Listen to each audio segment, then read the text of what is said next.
Iron King is a live-action series that's very heavily influenced by the iconic sci-fi live-action series Ultraman. And so who are our main characters?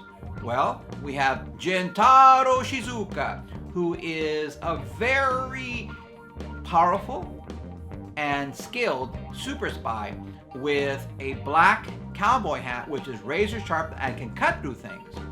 And he is very much a very self-assured character. And then you have his associate, Goro Kirishima, who seems like a bumbling comic relief, but is secretly the giant Iron King.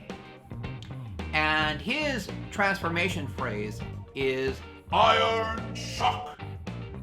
So, what about the female lead, Yukiko?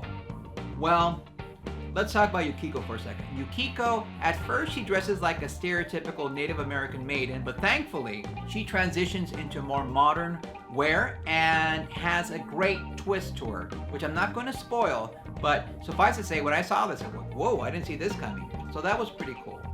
But what about the weaknesses of the series? Okay, Gentaro, the super spy, is deservedly self-assured, and he's a very, very capable hand-to-hand combatant because oftentimes he was outnumbered and he was fought into a corner, but then he battled right out of it.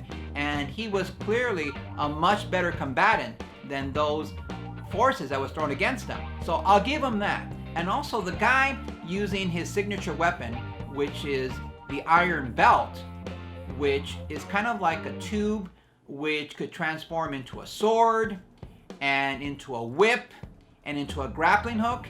The guy fearlessly fought kaiju, which is like 100 times bigger than he is. And I'm sorry, that's pretty brave. And he more oftentimes was more effective than Iron King himself. Iron King is hobbled by the fact that he's too much like Ultraman. He's got the weakness, okay, if he doesn't complete his task in about a minute's time, then he will completely dehydrate. And the fact that I never got the feeling that he could ever defeat any of the kaiju by himself. Oftentimes, he was rescued by Gentaro. So the fact that, okay, by yourself, you pretty much would be dead was a big strike. Also, and this is a big strike against both male characters, is the fact that Gentaro was smug and he was very thoughtless and very careless with his associates. Both he and Goro employed violence against women, and that's a major strike and something I just can't see past. One major flaw that bothered me was that you know that Iron King is going to be out of action because of his dependence on water. And you have his alter ego, Goro, who is constantly thirsty and drinks these large amounts of water. And yet nobody's able to put these two things together like, hey, okay, giant hero, needs water, and this guy's always thirsty. That's odd.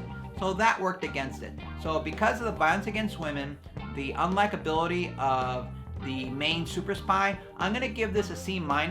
Okay guys, well, that's all for now. I encourage you and I invite you to follow me on my Facebook page, on my Tumblr, and on Twitter at Lord Coyote 2000.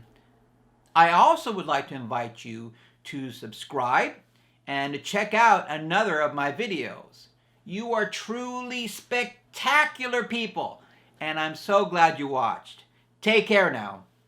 Bye.